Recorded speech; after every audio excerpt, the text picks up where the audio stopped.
Halo guys, Assalamualaikum. Kembali lagi dengan saya Vima. Nah, pada video kali ini kita mau membahas mengenai cerita seputar jurusan Teknik Informatika.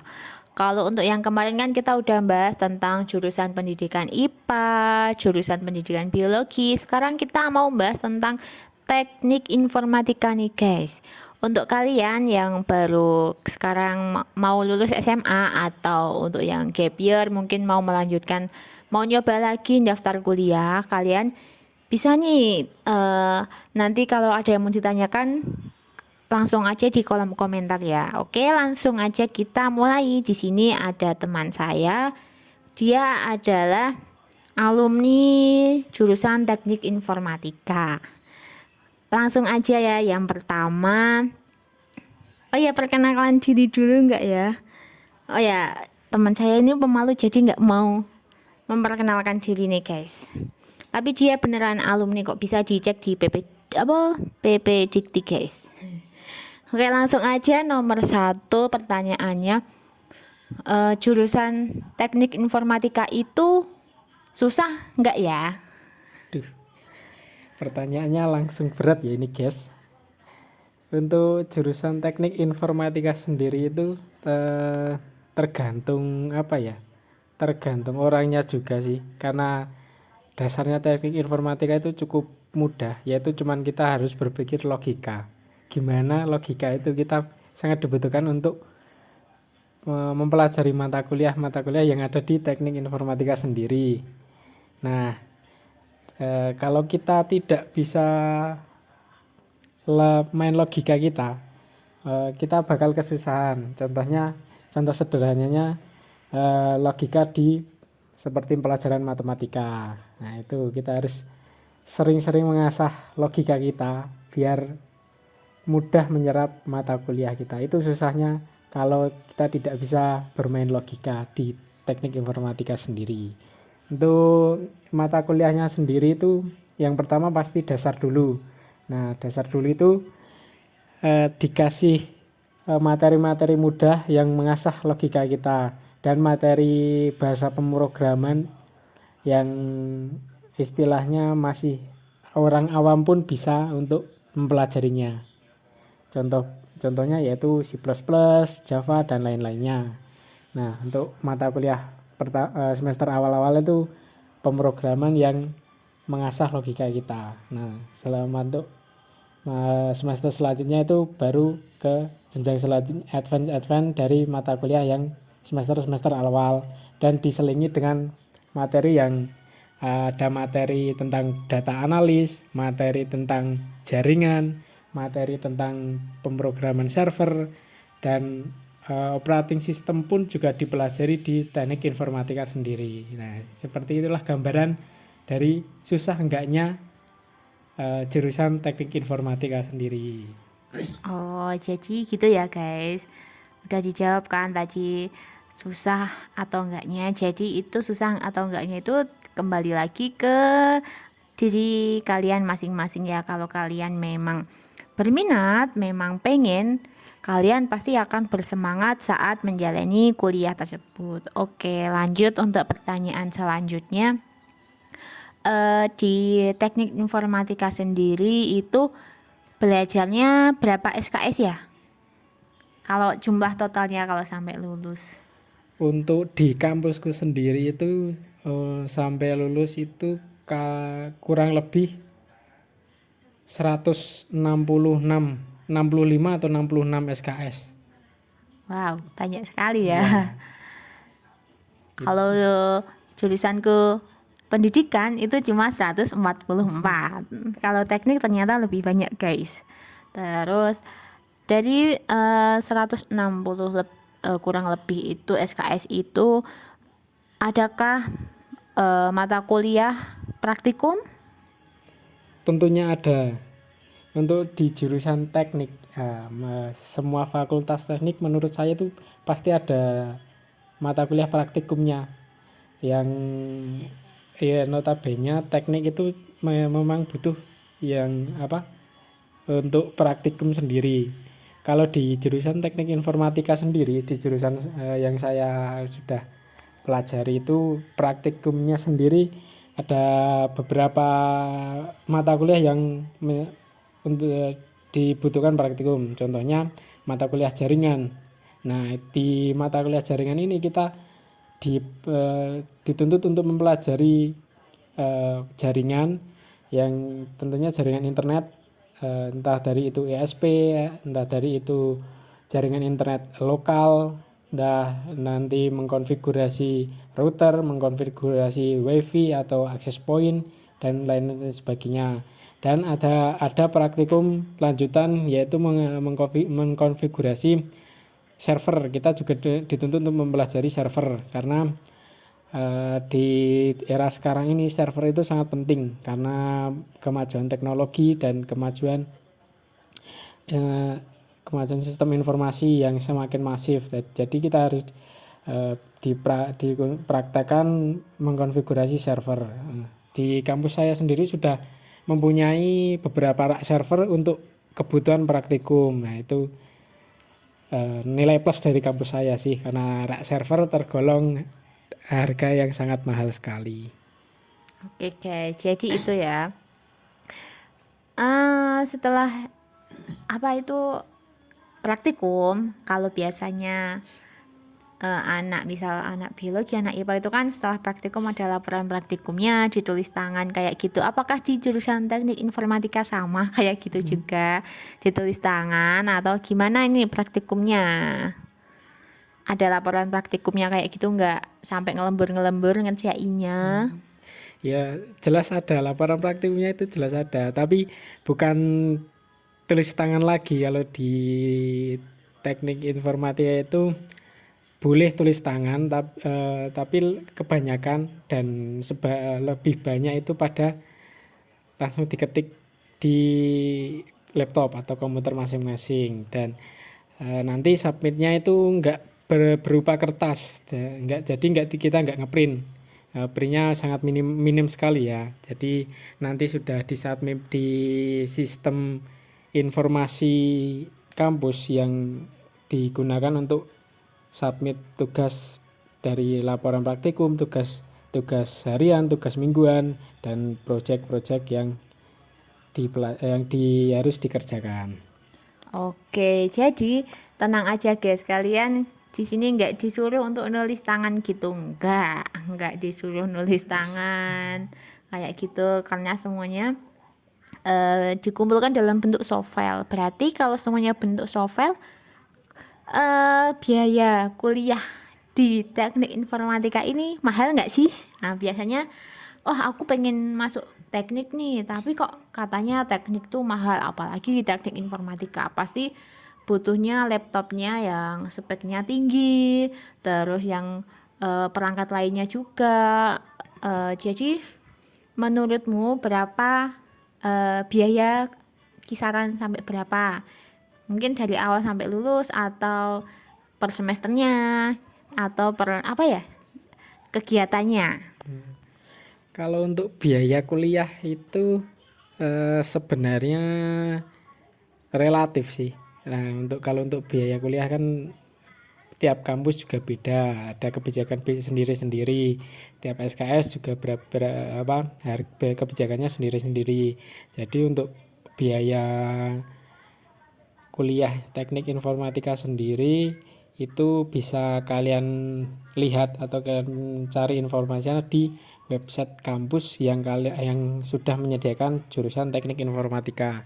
Nah, kalau di kampusku itu biaya kuliah per semesternya itu tergolong, ya kalau dibilang murah sih enggak, kalau dibilang mahal juga enggak, masih tergolong tengah-tengah lah. Istilahnya rata-rata mahasiswa semua bisa kuliah di teknik informatika lah.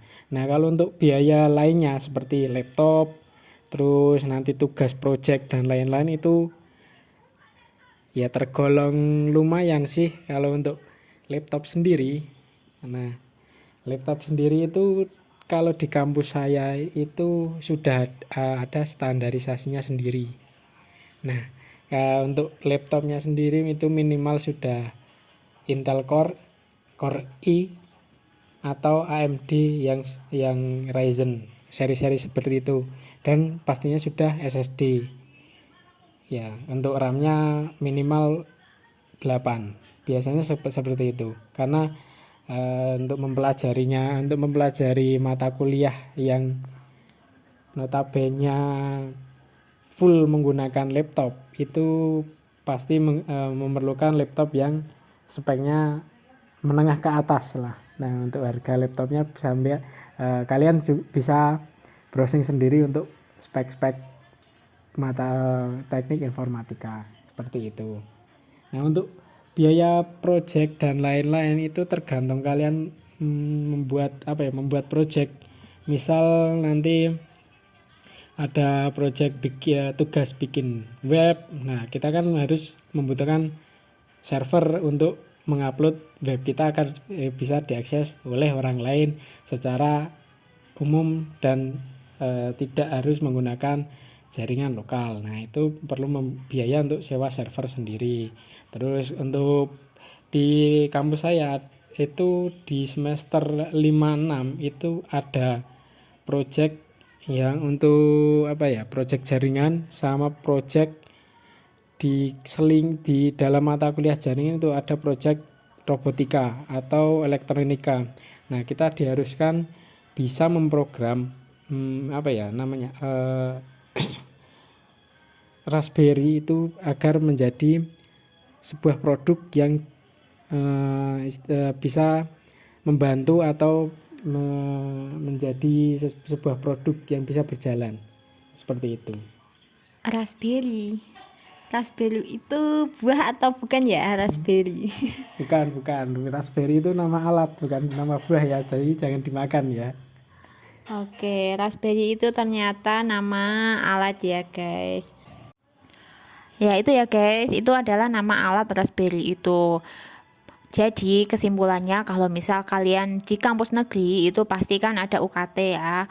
Mungkin biaya kuliahnya itu bisa pakai UKT, tapi kalau untuk yang biaya di luar perkuliahan, misal praktikum yang membutuhkan alat sendiri seperti tadi butuh server sendiri dan juga butuh alat-alatnya sendiri, itu ya kalian harus persiapkan uang kalian dengan harga yang bisa kalian cari sendiri di Google ya. Jadi bisa diperkirakan dulu nih.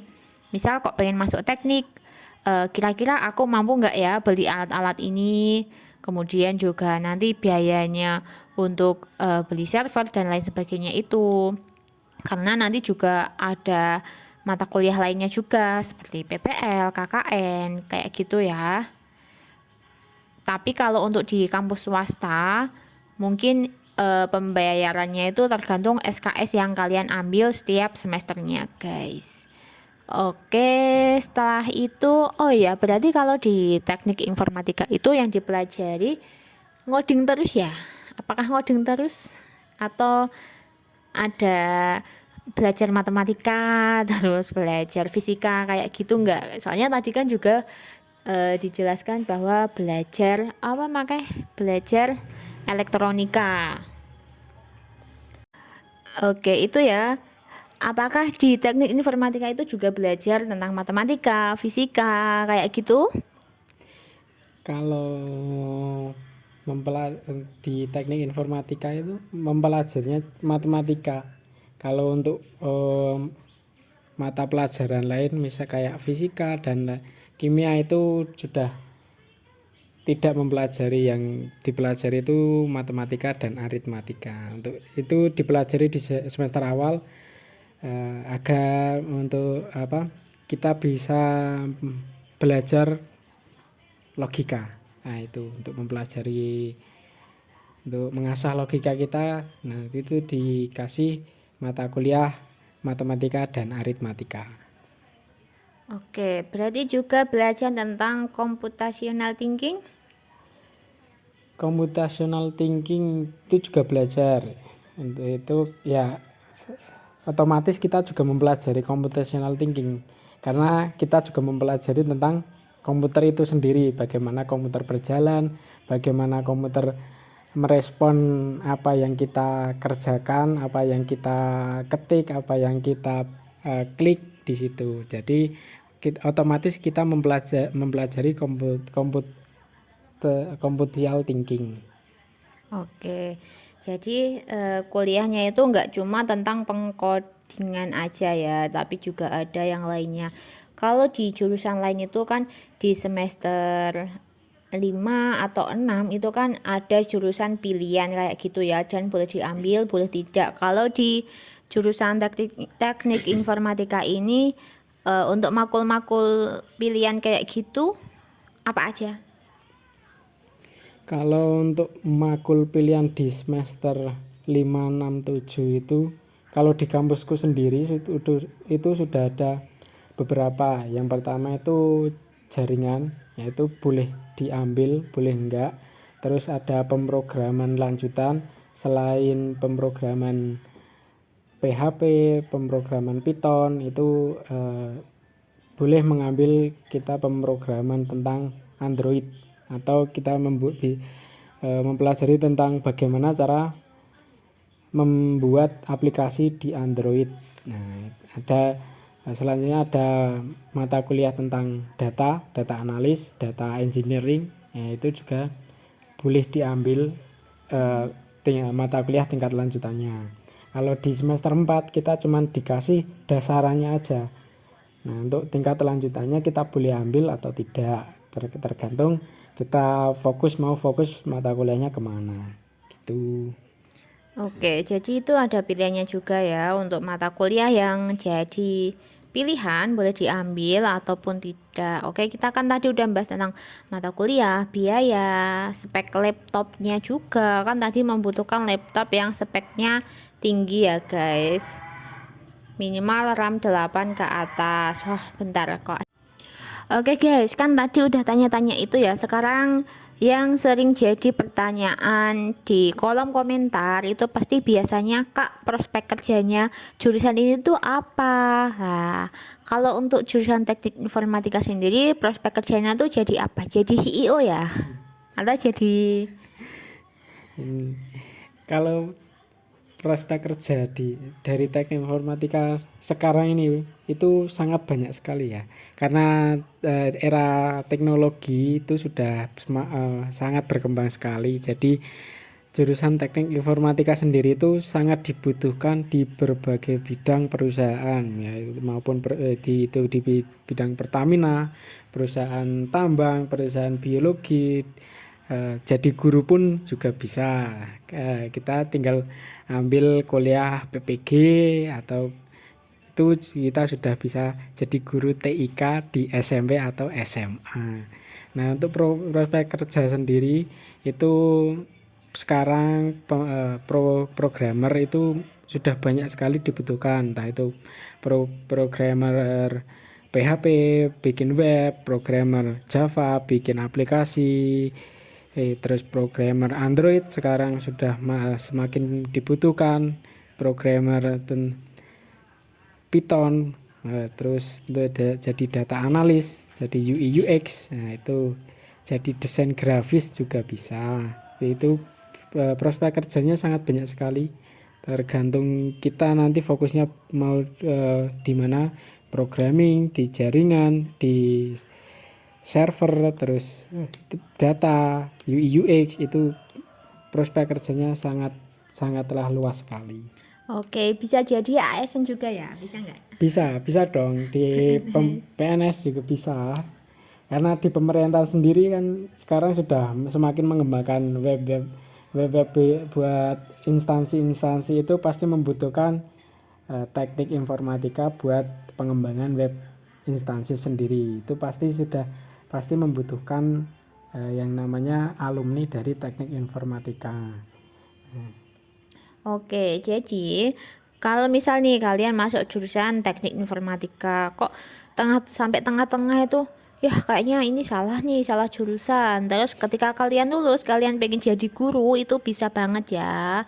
Itu kalian tinggal ikut aja PPG selama 1 tahun. Setelah ikut PPG, kalian itu udah jadi guru profesional dan bisa jadi guru di sekolah mengajar pelajaran informatika, guys. Kalau misal kalian memang minat dan sangat menyukai bidang tentang teknik informatika ini, kalian bisa kerja di berbagai bidang, baik itu di swasta maupun di ASN ya. Jadi peluang kerjanya tuh banyak banget. Apakah kamu tertarik menjadi guru? Kan bisa juga nih teknik informatika jadi guru. Kalau kalau sekarang tertarik enggak ya? Kalau sekarang belum sih, belum tertarik sih. Nanti kalau tertarik kan bisa mencari info lowongan di sekolahan menjadi guru TIK atau kuliah PPG dulu. Nah, itu. Kalau untuk sekarang saya belum belum tertarik sih untuk menyeberang ke menjadi guru informatika atau guru TIK. Ya, jangan. Nanti nggak merebut itu dari anak pendidikan. Soalnya pendidikan IPA juga linear dengan kalau mau ngambil jadi guru jadi guru informatika itu juga linear dari IPA. Nanti nggak besok jadi sainganku waktu daftar P3K ya guys. Tidak apa-apa. Saingan yang penting kan tidak saling menjatuhkan. Oke, apalagi ya yang mau ditanyakan ya? Tadi udah tentang jurusannya apa, terus laptopnya speknya gimana. Mungkin itu dulu ya guys. Oh ya, suka dukanya lah. Terakhir nih, pertanyaan terakhir. Suka duka kuliah di jurusan teknik informatika itu apa aja? Dimulai sukanya dulu baru dukanya dulu ya. Suka duka kuliah di teknik informatika banyak ya, ada banyak sukanya banyak susahnya. Apa ya, sukanya itu kita mempelajari banyak yang kita pelajari, terus kita apa ya, berpikir kita itu tentang ke depan, karena perkembangan teknologi semakin pesat, semakin maju. Kita sudah juga mempelajari bagaimana cara teknologi itu bekerja, bagaimana cara komputer bekerja, bagaimana kita membuat sebuah program, membuat sebuah website yang bisa kita jual, bisa kita bikin website sendiri. Oke. Nah, itu ya. Jadi untuk sukanya itu, kalau untuk dukanya apa dukanya?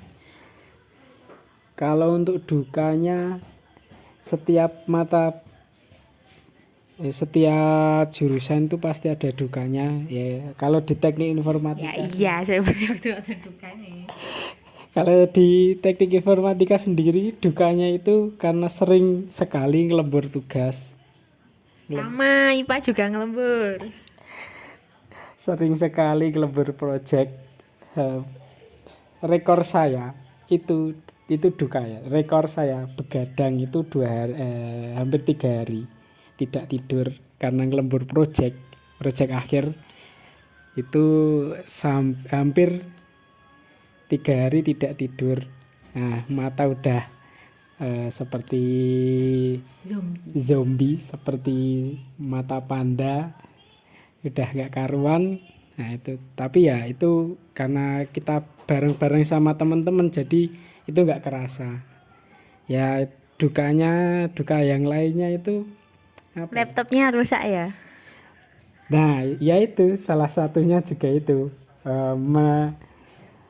godaan atau apa ya, bukan godaan sih, halangan. Nah halangan menjelang skripsi kebanyakan di teknik informatika itu laptopnya rusak. Sebab laptop saya itu menjelang skripsi itu gimana ya, istilahnya hancur. Itu tinggal bodinya aja, layarnya tidak bisa dipakai.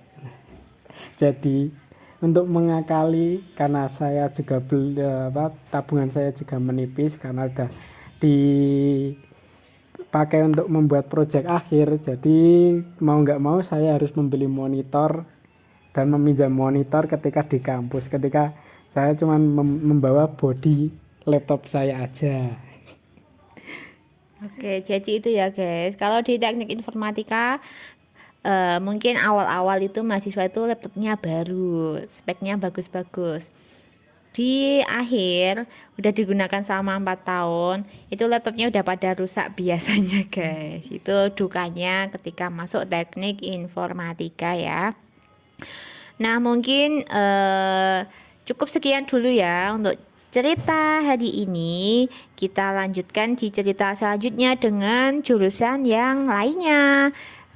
Kalau ada yang mau request jurusan apa setelah ini, langsung aja tulis di kolom komentar ya. Oke, sekian dari saya. Semoga bermanfaat. Mohon maaf apabila banyak kata-kata yang salah dari kami. Wassalamualaikum warahmatullahi wabarakatuh.